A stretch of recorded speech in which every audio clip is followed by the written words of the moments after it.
Most people think Osho was just another spiritual teacher, a rebel monk, a mystic with nice words. But that's not what made him dangerous. What made Osho dangerous was what he said about God. Not angrily, not emotionally, but calmly, almost gently. He said that as long as humans believe in God, they can never be free. And here's the part most people miss. Osho didn't say this to destroy meaning. He said it to give it back to you. Because once you understand what he really meant by God, you'll realize something unsettling. What you were taught to worship might be the very thing keeping you small. And by the end of this video, you'll understand why Osho believed that freedom doesn't begin with faith.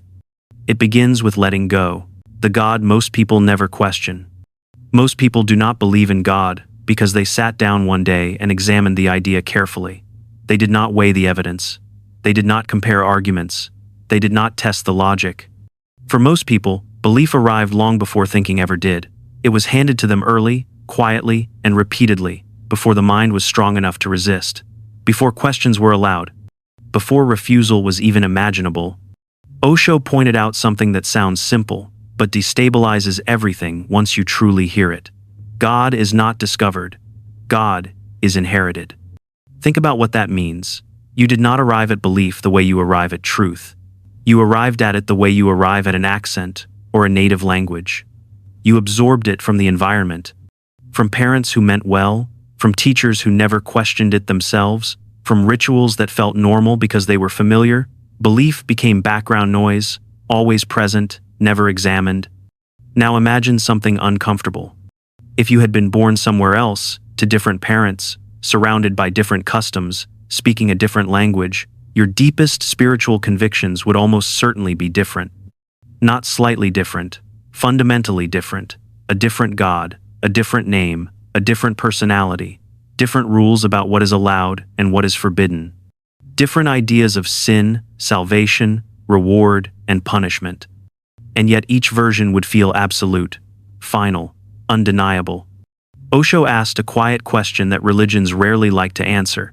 If truth is universal, why does God change with geography?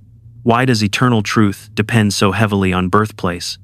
Why does the ultimate reality just happen to match local culture, local politics, and local history? This is where the story begins to crack.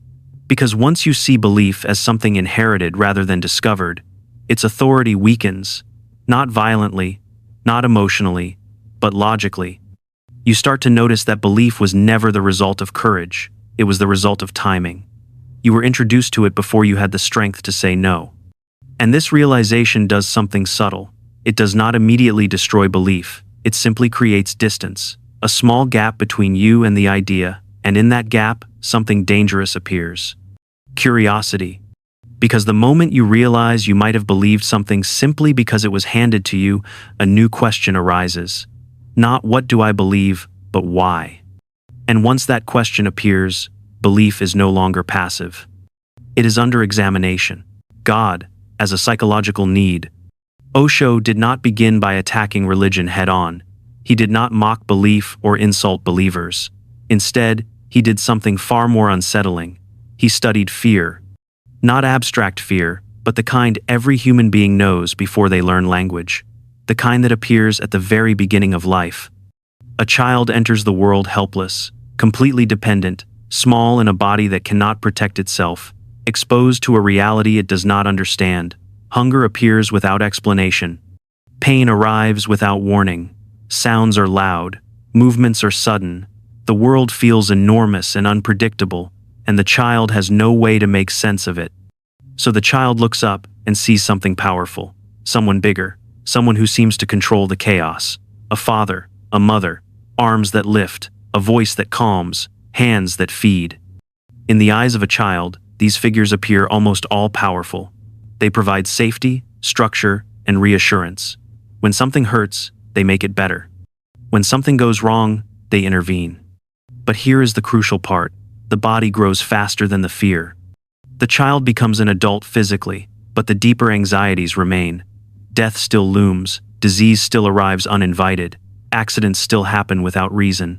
The universe remains vast and indifferent. Even with education and technology, we still face forces we cannot control. The fear, simply changes shape. Osho observed that when this fear is not consciously understood, the mind finds a solution. It projects. It takes the early image of protection and magnifies it beyond the human scale. A cosmic parent. An invisible protector, someone watching, someone in control when life feels out of control. This projection feels comforting. It restores the emotional safety of childhood. Someone knows, someone cares, someone has a plan. And most importantly, someone is responsible, so you do not have to be entirely alone in an uncertain universe. Osho said God was not created out of wisdom, insight, or deep understanding of existence.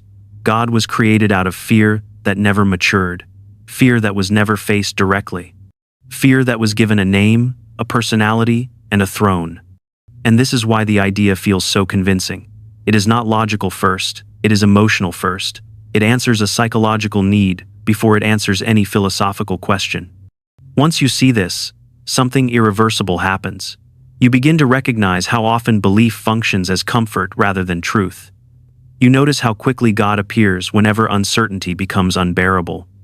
And you realize that what feels sacred may actually be familiar fear wearing a divine mask. And once you see that connection clearly, you cannot unsee it. Why God and freedom collide.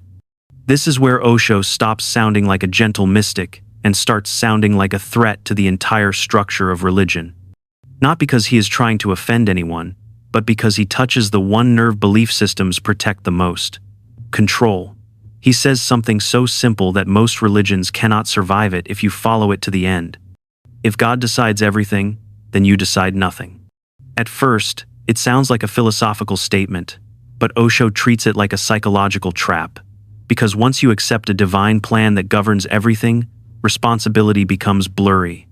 Not in theory, but in your daily life. If your future is written, then your choices are not really choices. They are scenes in a script. You are not living, you are performing. Now think about what that does to the human mind. When something goes wrong, you do not have to face the discomfort of your own decisions. You can say it was God's will. When injustice happens, you do not have to confront the terrifying fact that life can be unfair without reason. You can say God has a purpose. When people suffer, you can tell yourself it is a test, or karma, or part of a hidden plan you are not meant to understand. And in the moment those explanations land, you feel relief. Not truth, relief. But that relief comes at a cost. Slowly, quietly, your power dissolves, not because someone steals it from you, but because you hand it away in exchange for certainty. You trade adulthood for comfort. You trade agency for a story that makes the chaos feel organized. Osho believed this was not humility. It was escape disguised as virtue. Because real freedom is terrifying. Freedom means there is no cosmic parent to blame when your life collapses. Freedom means there is no invisible judge to reward you just because you suffered patiently. Freedom means there is no one to credit for your success either. No divine favor, no destiny. Just your choices, your actions, your consequences. And that is the part most people do not admit out loud. Many do not actually want freedom. They want certainty. They want a universe that feels supervised. They want to believe someone is keeping score, that everything is fair in the end, that the story has a guarantee. Osho says, the moment you see this clearly, you realize why the idea of God is so seductive. It offers emotional security, but it does it by weakening the one thing that makes you fully human, responsibility. And once you understand that trade, the question changes. It is no longer only about whether God exists. It becomes something sharper. What are you willing to surrender just to feel safe? The problem no God can solve. Osho returned again and again to a contradiction that belief systems desperately try to soften, reinterpret, or explain away. Not because the question is new, but because it refuses to disappear. If God is all-powerful and all-good, why does unnecessary suffering exist?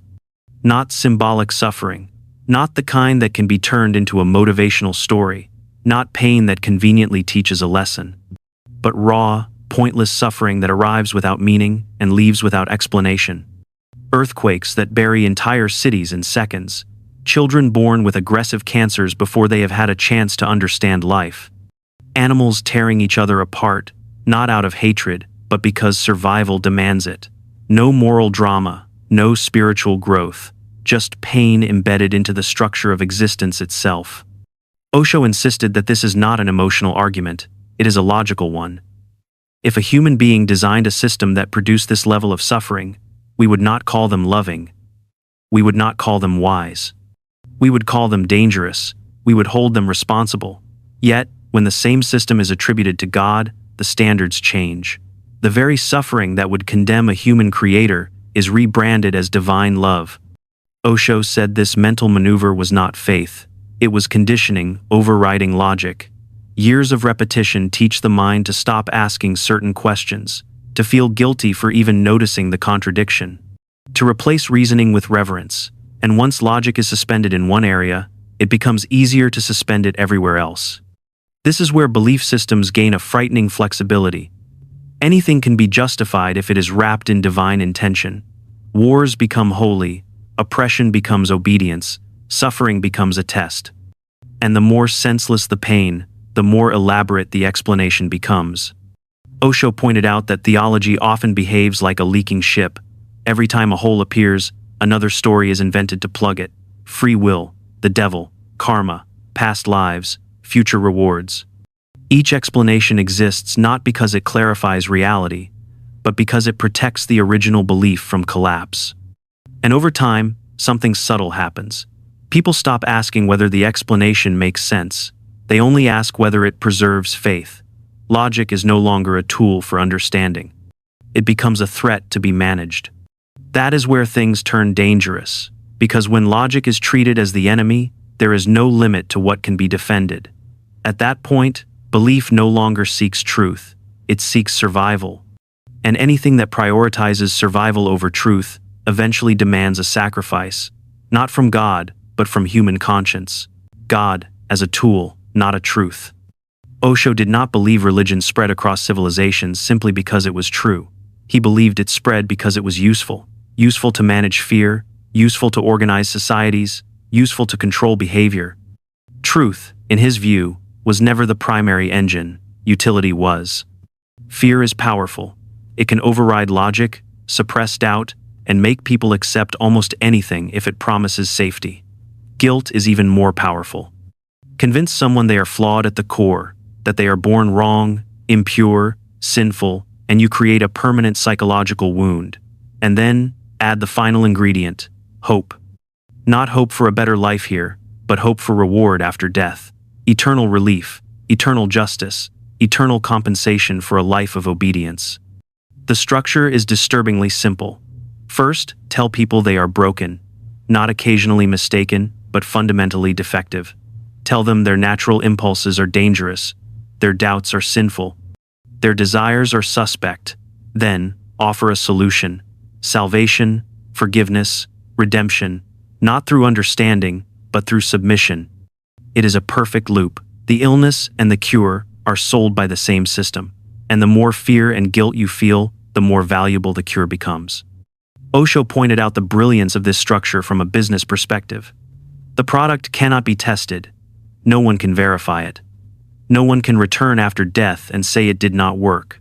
There are no refunds, no accountability, no quality control.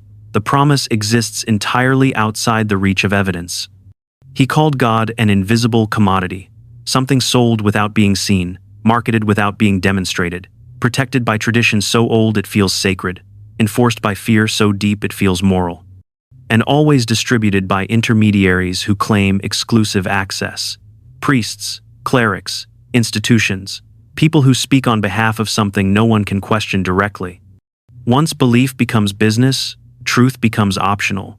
What matters is not whether the claim is accurate, but whether it maintains loyalty, whether it keeps people obedient, whether it sustains the structure. Doubt becomes dangerous not because it is wrong, but because it threatens revenue, authority, and control. Over time, the system no longer asks what is true, it asks what is useful, what keeps people compliant, what keeps them afraid enough to stay, but hopeful enough not to rebel. Osho believed this was why religion reacts so aggressively to questioning, not because questions are evil, but because they are expensive. A questioning mind does not buy easily, it does not kneel quickly. It does not outsource its conscience without resistance. And once you see belief functioning as a tool rather than a truth, another realization follows. The system does not need God to exist. It only needs people to believe that He does. Why prayer feels safe but changes nothing. Prayer feels safe. It feels familiar. In moments of fear or helplessness, it offers something to do when you do not know what else to do.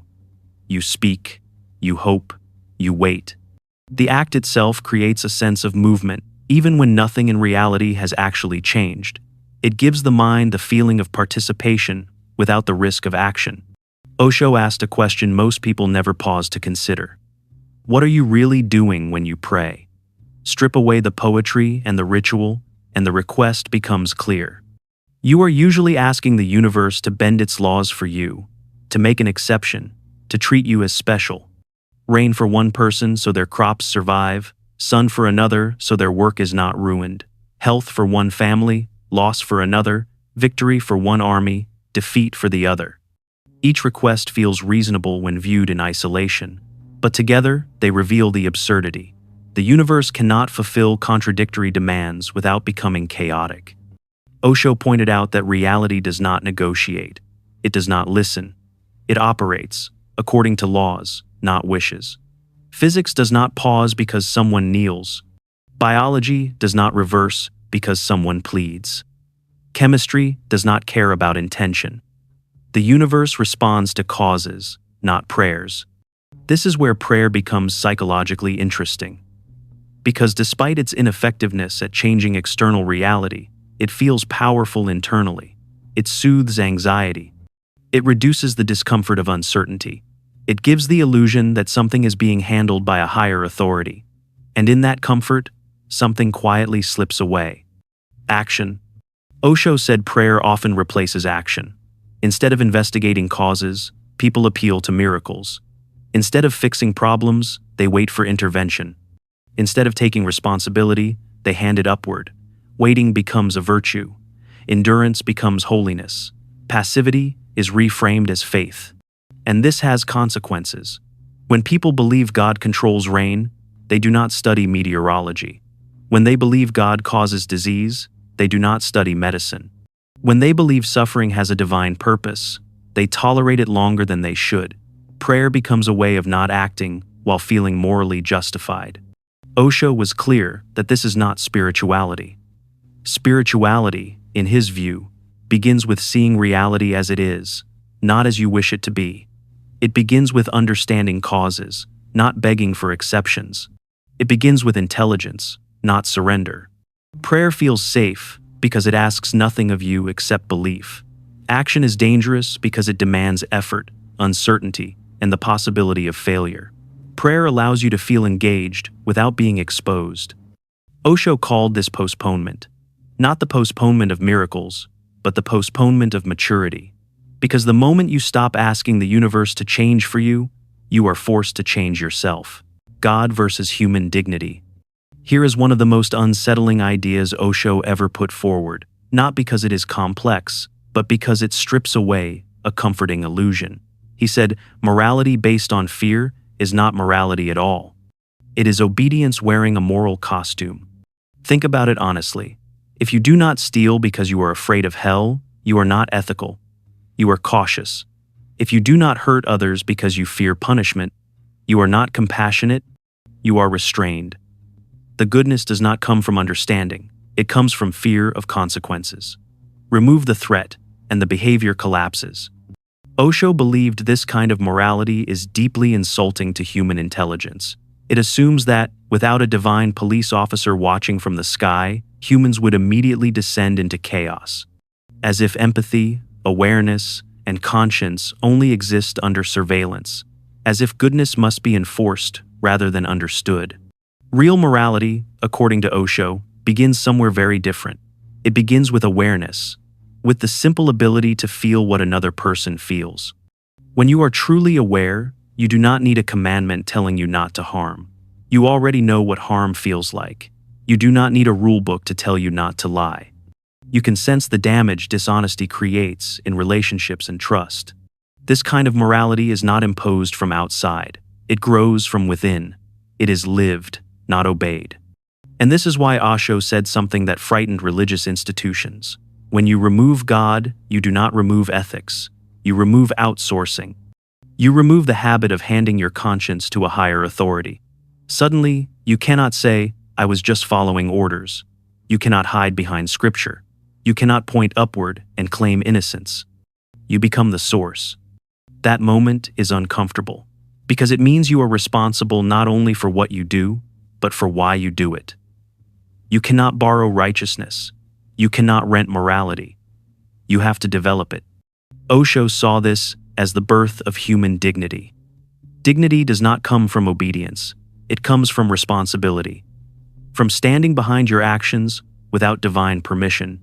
From choosing kindness not because you are afraid of punishment, but because you understand suffering.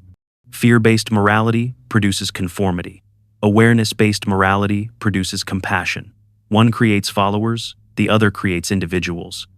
This is why Osho believed religion often prefers obedience over awareness. Obedient people are predictable. They are easy to manage. They follow rules, even when the rules cause harm. Aware people are dangerous.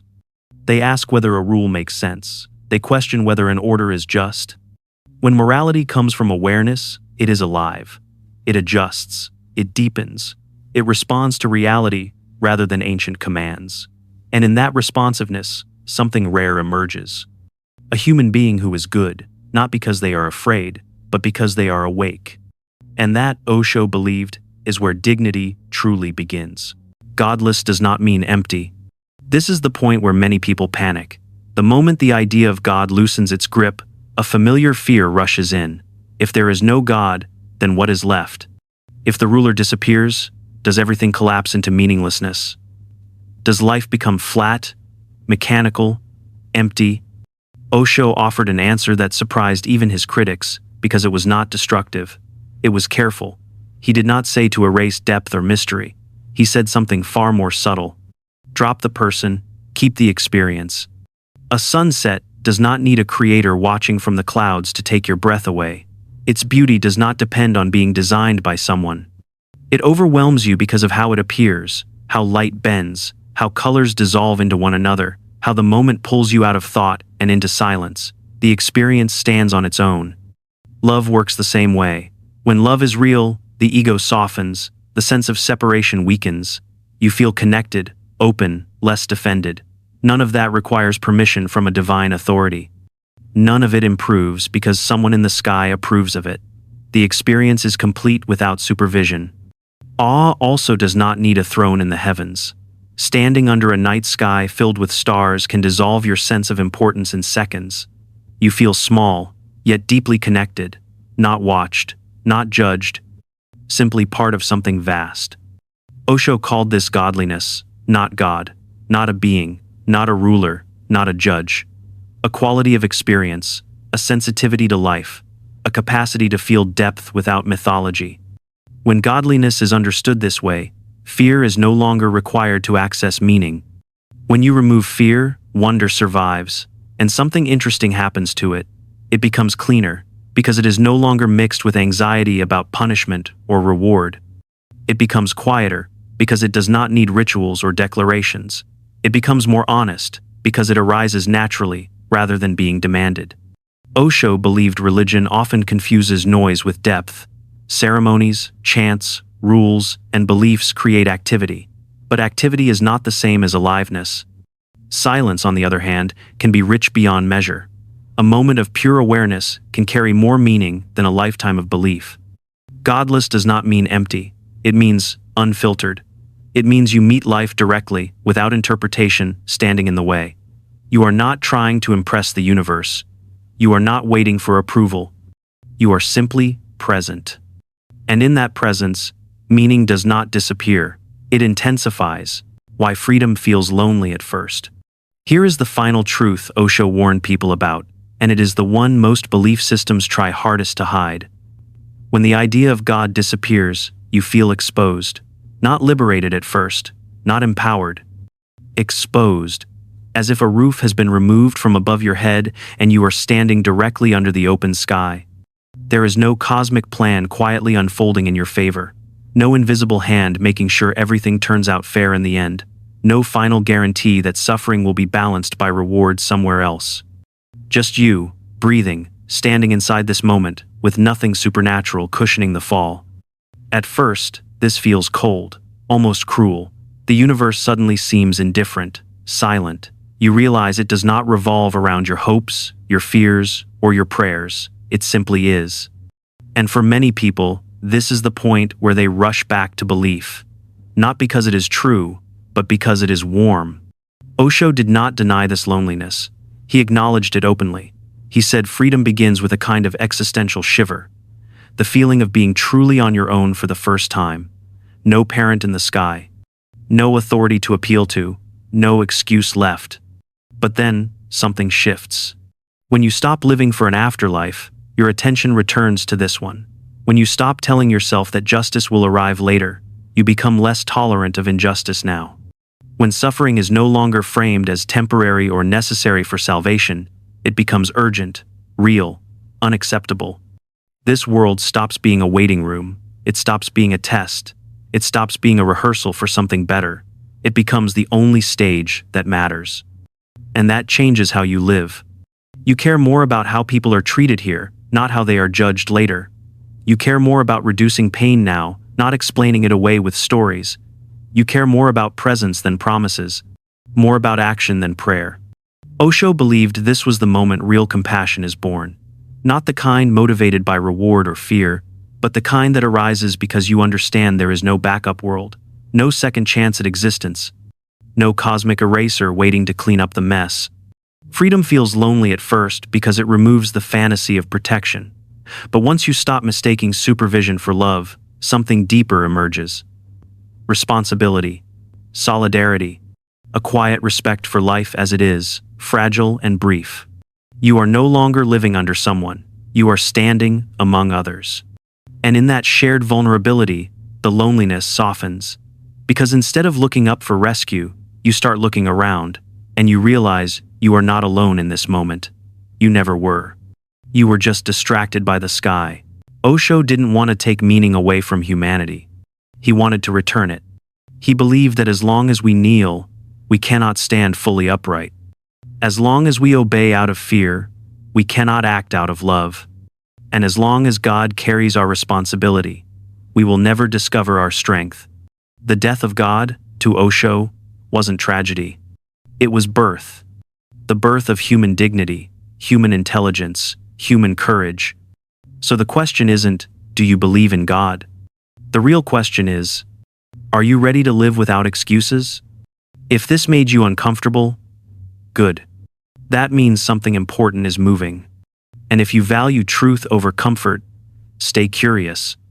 Subscribe, and don't stop questioning.